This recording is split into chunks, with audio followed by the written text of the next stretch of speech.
আজকের প্রধান অতিথি আমিরে জামাত ডক্টর শফিকুর রহমান, মঞ্চে উপবিষ্ট বাংলাদেশ জামাত ইসলামের সহকারী সেক্রেটারি জেনারেল মৌলানা আব্দুল হালিম, মঞ্চে উপবিষ্ট 10 দলীয় নির্বাচনী ঐক্যের সর্বস্তরের নেতৃবৃন্দ, পঞ্চগড়ের 2 আসনের এমপি ক্যান্ডিডেট, আমাদের সকলের প্রিয় সুফি ভাই সহ আমার সামনে উপস্থিত সাংবাদিক ভাইয়েরা, আমার নিজ জেলা পঞ্চগড়ের প্রাণপ্রিয় ভোটারেরা, প্রাণপ্রিয় পঞ্চগড়ের জনগণ, সবাইকে জানাই আমার দল জাগপার পক্ষ থেকে সংগ্রামী সালাম এবং শুভেচ্ছা। আসসালামু আলাইকুম।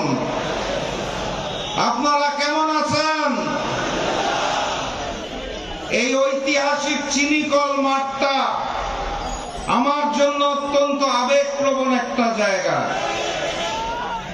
পাকিস্তান পিরিয়ডে আমার মরহুম দাদা গমির উদ্দিন প্রধানের হাতে পঞ্চগড়ের এই চিনিকলটা গঠিত হয়েছিল। সেই পঞ্চগড় চিনিকলের মাঠে দাঁড়িয়ে কথা বলা আমার জন্য আবেগের বিষয়। এই সেই পঞ্চগড় চিনিকল মাঠ, যেখানে আমার মরহুম পিতা শফিউল আলম প্রধানের জানাজা অনুষ্ঠিত হয়েছিল। এই মাঠে দাঁড়িয়ে আমার জন্য কথা বলা একটু কষ্টদায়ক, পুরানো স্মৃতিগুলো ভেসে ওঠে। কিন্তু যেই নির্বাচনী ঐক্য গঠন করা হয়েছে, ফ্যাসিস্ট হাসিনা মুক্ত বাংলাদেশে আগামী 12 তারিখে যেই জাতীয় নির্বাচন আয়োজন হতে যাচ্ছে, জুলাই গণ অভ্যুত্থানে হাজারো শহীদের রক্তের বিনিময়ে যেই নতুন বাংলাদেশ গঠন করার পরিকল্পনা নেওয়া হয়েছে, সেই পরিকল্পনার অগ্রনায়ক, যাকে আমি গতকাল ঢাকার মিরপুরে বলে এসেছিলাম, 299টা আসনের মানুষ এমপি ক্যান্ডিডেট নির্বাচন করবে, মিরপুর 15-র ভোটাররা প্রধানমন্ত্রী নির্বাচন করবেন, সেই ডাক্তার শফিকুর রহমানের নেতৃত্বে আমরা যারা একত্রিত হয়েছি। উনি বলেছেন যে ঐক্যবদ্ধ বাংলাদেশের কথা, আমরাই সেই ঐক্যবদ্ধ বাংলাদেশ, আমরাই বাংলাদেশ, যেই বাংলাদেশে নতুন করে কোন জালিমের উত্থান হতে দেওয়া হবে না। সংগ্রামী সাথী এবং বন্ধুগণ, আমাদের নেতা ডাক্তার শফিকুর রহমান স্পষ্ট ভাষায় জানিয়ে দিয়েছেন, যদি এই 10 দল ঐক্যবদ্ধভাবে রাষ্ট্রীয় ক্ষমতায় যায়, তাহলে বাংলাদেশে যারা রয়েছেন, যাদের বয়স 6 বছরের নিচে, যাদের বয়স 60 বছরের উপরে, তাদের চিকিৎসার জন্য কোনো খরচ লাগবে না। আমি একটু দুশ্চিন্তায় পড়েছিলাম এটা শুনে, কারণ আমার জেলা পঞ্চগড়ে তো চিকিৎসার ভালো ব্যবস্থাই নাই। 6 বছরের নিচে শিশুরা আর 60 বছরের উপরের মুরব্বীরা চিকিৎসা কিভাবে নেবেন? আমার নেতা ডাক্তার শফিকুর রহমান তার পরপরই ঘোষণা করেছেন, কোন বৈষম্য চলবে না। বাংলাদেশের 64 জেলায় 64টা বিশেষায়িত হাসপাতাল করা হবে। অতএব এই 10 দল যদি ক্ষমতায় যায়, তাহলে আমি বিশ্বাস করি আমাদের নেতা যেই কথা দিয়েছেন তিনি কথা রাখবেন। পঞ্চগড়ে একটি উন্নত বিশেষায়িত হাসপাতাল গঠন করা হবে ইনশাআল্লাহ।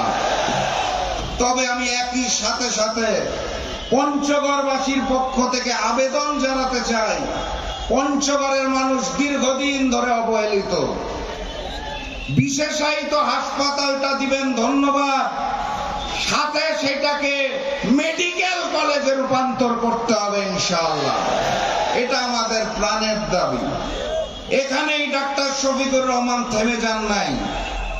উনি ঘোষণা দিয়েছেন বাংলাদেশের যারা কৃষক রয়েছে তাদের কৃষি কর্মকাণ্ড সুন্দরভাবে পরিচালনা করার জন্য কৃষি যেই ঋণ দেওয়া হয় সেটাতে কোনো সুদ থাকবে না, সুদ মওকুফ করে দেওয়া হবে কৃষকদের জন্য। আমার এই পঞ্চগড় জেলা কৃষি নির্ভর জেলা, এই পঞ্চগড় জেলার কৃষকরা ভবিষ্যতে কৃষি ঋণ নিলে ডক্টর শফিকুর রহমান প্রধানমন্ত্রী হিসেবে সেই কৃষি ঋণে কোনো সুদ রাখবেন না। বলেন আলহামদুলিল্লাহ। এইখানে উনি থেমে যান নাই, উনি এরপরে ঘোষণা দিয়েছে ফ্যাসিস্ট আমলে যেই সকল কলকারখানা বন্ধ করে দেওয়া হয়েছে উনি দায়িত্ব পেলে সেই সকল বন্ধ কলকারখানাকে খুলে দেওয়া হবে। আমার সাথে সাথে মাথায় এসেছে আমার পঞ্চগড় জেলার চিনি কলটা যেটা আমার দাদা বানিয়েছিল, ফ্যাসিস্ট আমলে যেটা বন্ধ করে দেওয়া হয়েছিল, ডক্টর শফিকুর রহমান প্রধানমন্ত্রী হলে 10 দল ক্ষমতায় গেলে আমাদের প্রাণের চিনি কল আবার নতুন করে জেগে উঠবে। আমরা সেই দিনের অপেক্ষায় আছি। আমরা ফেব্রুয়ারি মাসের 12 তারিখের অপেক্ষায় আছি, যেদিন পঞ্চগড়ের জনগণ সকালবেলা ঘর থেকে বেরোবে, গণভোটে হাঁকে জয়যুক্ত করবে, পঞ্চগড় একে শাপলাকলিকে জয়যুক্ত করবে, পঞ্চগড় 2 দাঁড়িপাল্লাকে জয়যুক্ত করবে ইনশাআল্লাহ। আপনাদের যেটা বলতে চাই, আমাদের আজকের যিনি প্রধান অতিথি ডক্টর শফিকুর রহমান, ওনার চুল এবং দাড়িগুলো সাদা রঙের, দেখলে মনে হয় বৃদ্ধ মানুষ। আমি বিভাগীয় সমাবেশে যখন সারা বাংলাদেশে ঘুরেছি আমি দেখেছি ডক্টর শফিকুর রহমান আমাদের চেয়েও তরুণ, আমাদের চেয়েও যুবক। এরকম একটা নেতৃত্ব আমরা চেয়েছিলাম যারা আগামীর বাংলাদেশ গড়ার জন্য জেগে উঠবে, বাংলাদেশের মানুষকে একত্রিত করবে, ঐক্যবদ্ধ করবে, ইসলামের বাংলাদেশ গড়ে তুলবে, কুরআনের বাংলাদেশ গড়ে তুলবে, ন্যায় এবং মানবিকতার বাংলাদেশ গড়ে তুলবে। মহান রব্বুল আলামিন আমাদের দোয়া কবুল করেছেন। 54 বছর ধরে নিপীড়িত বাংলাদেশকে পথ দেখানোর জন্য উনি আমাদের জন্য পাঠিয়েছেন ডক্টর শফিকুর রহমানকে। আমরা কি ডক্টর শফিকুর রহমানের সাথে আছি? আমরা কি 12 তারিখ আমাদের রায় জানাবো? কথাবার্তা পরিষ্কার। জুলাই যে হাজারো শহীদের রক্তের বিনিময়ে নতুন বাংলাদেশ পেয়েছি, সেই বাংলাদেশকে যারা হিন্দুস্তানের কাছে আবার নতুন করে করদ রাজ্য বানাতে চায়, যারা লন্ডন থেকে দেশে আসার আগে ভারতের কাছে দস্তখত করে বাংলাদেশে পা দেয়, তাদের কাছে, সেই নতুন জালিমের কাছে, সেই নতুন স্বৈরাচারের কাছে বাংলাদেশ নিরাপদ নয়। অতএব সর্বপ্রথম ইমানি দায়িত্ব, যারা সংস্কারকে রুখে দিতে চায় তাদের জবাব দিতে হবে, চাঁদাবাজির জবাব দিতে হবে, যারা পাথর দিয়ে মানুষ হত্যা করে তাদের জবাব দিতে হবে।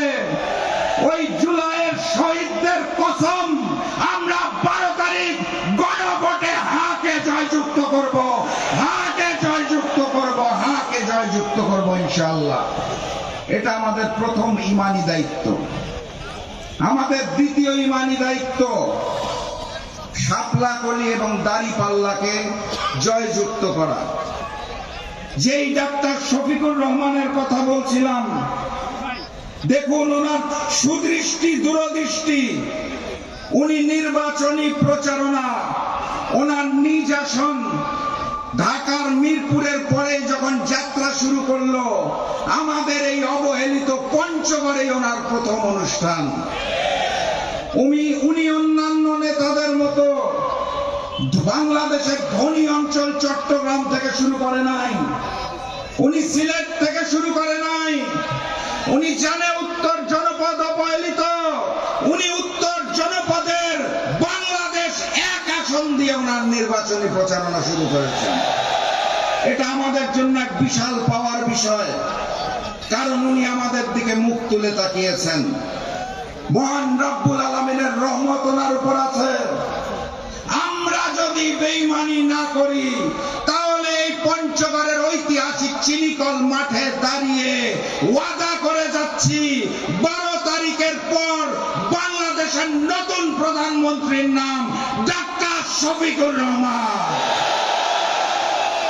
সংগ্রামী সাথী এবং বন্ধুগণ, ওই যে নতুন জালেম যারা সৃষ্টি হয়েছে তারা নতুন করে কি সব কার্ড যে আমি দেখাই, কোন কার্ড দিলে বলে কি হবে, কোথায় কোথায় বলে টাকা পয়সা দিয়ে দিবে, কি বলে কৃষিতে কি দিয়ে দিবে, আমি খালি শুনি আর হাসি। ওই অতীতে এক জালেম ছিল, 10 টাকায় নাকি চাল দিত কেজি, মনে আছে আপনাদের? সেই 10 টাকার চাল পেয়েছিলেন, ঘরে ঘরে চাকরি পেয়েছিলেন, মূলা ঝুলানো হয়েছিল। লন্ডন থেকে আগত নতুন পীর সাহেব, যিনি নতুন ইমাম সেজেছেন, উনি নাকি কোন কার্ড দিবে আর বাংলাদেশ বেঁচে যাবে। আমি বিনয়ের সাথে জানতে চাই, ওই যে কার্ডখানা দিবেন ওটার বদলে কত টাকা চাঁদা দাবি করবেন আগে সেইটা বলেন। আপনাদের চাঁদার যন্ত্রণায় দেশের মানুষ জর্জরিত। আপনাদের ওই সকল কার্ডের খেলা বাংলাদেশের মানুষ আর বিশ্বাস করে না। বাংলাদেশের মানুষ জানিয়ে দিয়েছে ঐক্যবদ্ধ বাংলাদেশের পক্ষে, 10 দলের পক্ষে আগামীতে বুলন্দ আওয়াজ উঠবে। 12 তারিখে আমাদের জয় নিশ্চিত, সুনিশ্চিত ইনশাআল্লাহ। আমার প্রাণপ্রিয় পঞ্চগড়বাসী, এখানে যারা তরুণ সমাজ আছেন, যারা যুব সমাজ আছেন, তাদেরকে আমি একটা দায়িত্ব দিয়ে যেতে চাই। সেটা হচ্ছে পুরাতন জালেমের মতো নতুন জালেম আগে ভোটের আগের রাত থেকে যাতে ভোটের বাক্স নিয়ে টানাটানি করতে না পারে, দখল করতে না পারে, এর জন্য প্রস্তুত থাকতে হবে। প্রত্যেকটা ভোট কেন্দ্র আগের রাত থেকে পাহারা দিতে হবে। ফলাফল ঘোষণার আগ পর্যন্ত ইমানি দায়িত্বের সাথে প্রত্যেকটা ভোট কেন্দ্র পাহারা দিয়ে রাখতে হবে। আমরা পঞ্চগড়ের মুরব্বীদের কষ্ট দিতে চাই না। তারা আসবে, ভোট প্রদান করবে, বাড়িতে চলে যাবে। কিন্তু তরুণ সমাজ এবং যুবক সমাজ যারা আছে, আগের রাত থেকে ফল ঘোষণার আগ পর্যন্ত প্রত্যেক ভোট কেন্দ্রে পাহারা চাই। যতক্ষণ ঘোষণা আসবে না সার্জিস আলম জয়যুক্ত হয়েছে, যতক্ষণ ঘোষণা আসবে না সুফি ভাই জয়যুক্ত হয়েছে, তার আগ পর্যন্ত ভোট কেন্দ্র ছাড়া যাবে না। চারপাশ থেকে ষড়যন্ত্র চলছে। ঢাকার নির্বাচন কমিশন, যেখান থেকে সারা বাংলাদেশের ভোট পরিচালনা করা হবে, তার সামনে যে ছাত্রদল গুন্ডাদের মতো পেশি শক্তি ব্যবহার করা শুরু করেছে, তারা আদালতে চাপ প্রয়োগ করা শুরু করেছে, তারা প্রশাসনে চাপ প্রয়োগ করা শুরু করেছে। আমি দুঃখের সাথে লক্ষ্য করেছি তারা বাংলাদেশের মিডিয়ার উপরেও চাপ প্রয়োগ করা শুরু করেছে, তারা সাংবাদিকদের উপরেও চাপ প্রয়োগ করছে। এইভাবে করে স্বৈরতন্ত্র গড়ে তুলেছিল এক সময়কার ফ্যাসিস্ট শেখ হাসিনা। বাংলাদেশে টিকতে পারে নাই। আল্লামা সাঈদী সাহেব বলেছিলেন, বেশি লাফালাফি করো না, মামুর বাসা দিল্লি যায় পড়বা। সেই ঘটনাই সত্য হয়েছে। সেই ঘটনা থেকে আমি নতুন জালেমদের শিক্ষা নেওয়ার অনুরোধ করব। নতুবা আপনাদের বললাম দিল্লিও নাই, পিন্ডিও নাই, আপনাদের যে করতে হবে ওই বঙ্গোপসাগরে। আর ওই যে নতুন করে যিনি ইমাম হয়েছেন, জাতীয় ইমাম, ভাষণের মধ্যে কথায় কথায় বলেন দিল্লি নয়, পিন্ডি নয়, সবার আগে নাকি বাংলাদেশ। উনি যতবার বলে সবার আগে বাংলাদেশ, জনগণ কানে শুনে সবার আগে নাকি লন্ডন। 12 তারিখের পরে বাংলাদেশে থাকবেন না লন্ডনে ফেরত যাবেন, সেই সিদ্ধান্ত গ্রহণ করুন। কারণ বাংলাদেশের তৌহিদি জনতা কাঁধে কাঁধ রেখে ইমানি দায়িত্বে 12 তারিখ ভোট কাকে দিবে সেই সিদ্ধান্ত নিয়ে ফেলেছে। পঞ্চগড় একের মার্কা কোনটা? পঞ্চগড় এক, পঞ্চগড় এক, পঞ্চগড় দুই, পঞ্চগড় দুই, পঞ্চগড় দুই। সংগ্রামী সাথী এবং বন্ধুগণ, আমি একটা মানুষকে স্মরণ করতে চাই। আজকে এই মঞ্চে আমরা বারবার আমার স্নেহের ছোট ভাই সার্জিসের নাম বলবো, অবশ্যই বলবো। আমরা এই মঞ্চ থেকে বারবার সুফি ভাইয়ের নাম বলবো, অবশ্যই বলবো। কিন্তু আপনারা ভুলে যাবেন না, বিগত দিনের পঞ্চগড়ের আন্দোলন সংগ্রামে একটি মানুষ সর্বদা মাঠে ছিল, পঞ্চগড় জেলার জামাতের আমির আমাদের প্রাণপ্রিয় ইকবাল ভাই। ছিল না? ছিল না? ঐক্যের বৃহত্তর স্বার্থে ইকবাল ভাই আসন ছেড়ে দিয়েছে সার্জিস ভাইকে। আমরা সার্জিস ভাইকে বিজয়ী করে আনবো, কিন্তু ইকবাল ভাইকে স্মরণ করতে ভুলবো না। কিন্তু ওনারও অবদান আছে। এটাই ঐক্যের সৌন্দর্য, এটাই আমাদের ঐক্যবদ্ধ বাংলাদেশের সৌন্দর্য। আমরা 300 আসন নিয়ে মারামারি কামড়াকামড়ি করি নাই। আমাকে যখন আমিরে জামাত ডাক্তার শফিকুর রহমান তার ঘরে ডেকে বলেছিল এই হচ্ছে সার্বিক অবস্থা, আমি সেদিন ওনার চোখে চোখ রেখে বলছিলাম, রাশেদ প্রধানের পঞ্চগড় 2-এ দাঁড়িয়ে একটি আসন পাওয়ার চেয়ে অনেক বেশি গুরুত্বপূর্ণ আমাদের ঐক্যবদ্ধ বাংলাদেশের 151 আসন ছিনিয়ে আনা। আমার আসনের প্রয়োজন নাই। সুফি ভাই 1 বছরের উপর কাজ করছে, আমি সুফি ভাইয়ের সাথে যে ভোট করব, আমি সার্জিসের সাথে ভোট করব। আমির জামাত সেদিন আমাকে মগবাজার কেন্দ্রীয় কার্যালয় বুকে জড়িয়ে ধরেছিলেন। আমি সারা বাংলাদেশের মানুষের ভালোবাসা অর্জন করেছি। একটি এমপি মানুষের থেকে যেই ভালোবাসা পায়, তার 100 গুণ ভালোবাসা একটি আসন বিসর্জন দিয়ে আল্লাহর তরফ থেকে আমি পেয়েছি, আলহামদুলিল্লাহ। অতএব যেটা বলছিলাম, ইকবাল ভাইয়ের অবদানকে ভুলে যাওয়া যাবে না।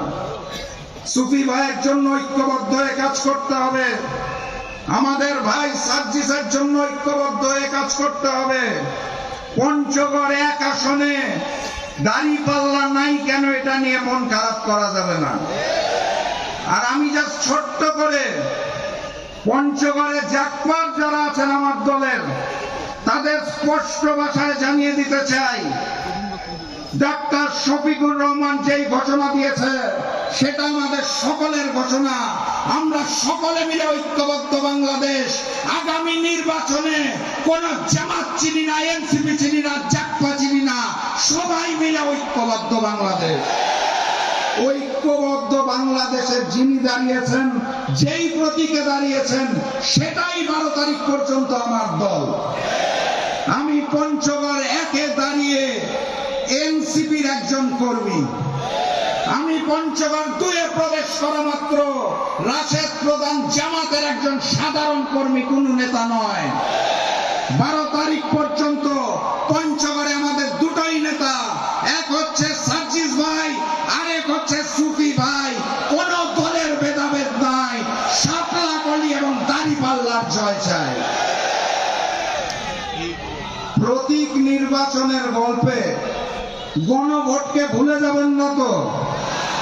গণভোট মানে বুঝেন তো আপনারা? ওই যে যারা সংস্কার চায় না, যারা নতুন করে জালিম হতে চায়, যারা নতুন করে স্বৈরাচার হতে চায়, যারা আওয়ামী লীগের মতো শেখ হাসিনার মতো ফ্যাসিজম কায়েম করতে চায়, তারা বড় নেতারা মুখে হা বলবে, আসলে কিন্তু তারা ন্যায়ের পক্ষে। আমরা তো সংস্কার চাই নাকি?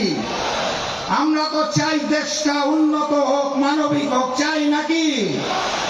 তাহলে গণভোটে কাকে ভোট দিতে হবে? গণভোটে হা বলো, গণভোটে হা বলো, গণভোটে হা বলো। শাপলা গলিতে সিল মারো, দাড়ি পাল্লায় সিল মারো। সংগ্রামী সাথী এবং বন্ধুগণ, বক্তব্য আর দীর্ঘায়িত করতে চাই না।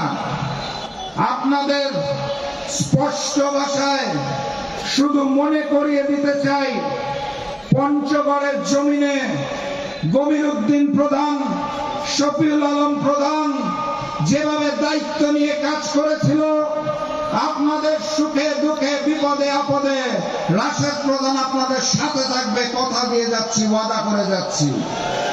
কিন্তু 12 তারিখের আগে প্রতীক এবং দলের অভিমান বন্ধ করতে হবে।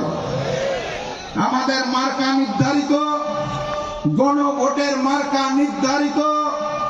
গণভোটে হাকে জয়যুক্ত করে, পঞ্চগড় 1-এ শাপলাকলিকে জয়যুক্ত করে, পঞ্চগড় 2-এ দাঁড়িপাল্লাকে জয়যুক্ত করে আমরা বাংলাদেশ 1 আসন অর্থাৎ পঞ্চগড় 1, বাংলাদেশ 2 আসন পঞ্চগড় 2, এই দুটি আসন ফেব্রুয়ারি মাসের 12 তারিখে আমাদের রাহবার ডাক্তার শফিকুর রহমানকে উপহার দিব। ওয়াদা করুন সবাই, দোয়া তুলে ওয়াদা করুন।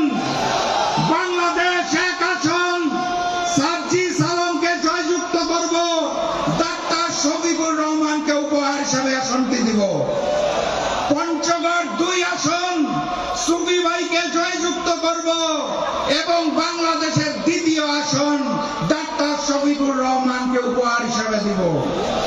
সবাই ওয়াদা করেছেন 151-র মধ্যে 2টা আসন পাস, আর বাকি 149 আসন ইনশাআল্লাহ আমরা সারা বাংলাদেশ ঘুরে জয়যুক্ত করে নিয়ে আসব। সেই কথাই থাকলো, আবারও দেখা হবে, আবারও কথা হবে। মজলুম মানবিকতার পক্ষে, ইসলামের পক্ষে, কোরআনের পক্ষে নতুন বাংলাদেশ আমরা সকলে মিলে গড়ে তুলব। সেই আহ্বান জানিয়ে, আপনাদের ওয়াদাটুকু নিয়ে আমি আজকের মতো বিদায় নিচ্ছি। বিজয়ের পথে যাত্রা শুরু, জীবন অথবা মৃত্যু। স্লোগানটা হবে নাকি একবার? ওই যেই স্লোগান শুনে পুরাতন জালিমের বুক কাঁপতো, এই স্লোগানটা হবে নাকি? যেই স্লোগান শুনে নতুন জালিমের বুক কাঁপে, সেই স্লোগানটা হবে নাকি?